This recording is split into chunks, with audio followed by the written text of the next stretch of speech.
আজকে কয়েকটা voice change নিয়ে আলোচনা করব তোমাদের সাথে। প্রথম বাক্যটা দেখো, নেভার টেল এ লাই। এখানে অবজেক্ট হচ্ছে এ lie,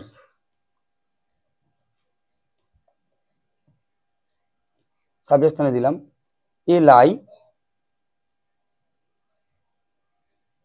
should never adverb never be told.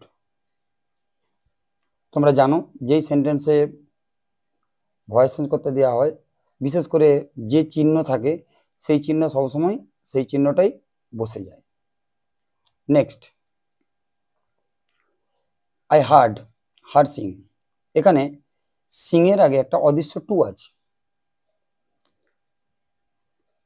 এটা এখানে বেয়ার ইনফিনিটিভ হিসেবে বসেছে। এটা ভয়েস চেঞ্জ করছি, দেখো এখানে হার হচ্ছে অবজেক্ট, সাবজেক্ট হিসেবে আমরা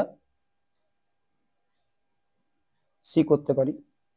সি পাস্ট ইনডেফিনিট টেন্সে আছে, সেজন্য she was heard, V3 form অর্থাৎ past participle form heard use করলাম, সি ওয়াজ হার্ড। আর বেয়ার ইনফিনিটিভটাকে পিওর ইনফিনিটিভ পরিবর্তন করলাম, টু সিং বাই,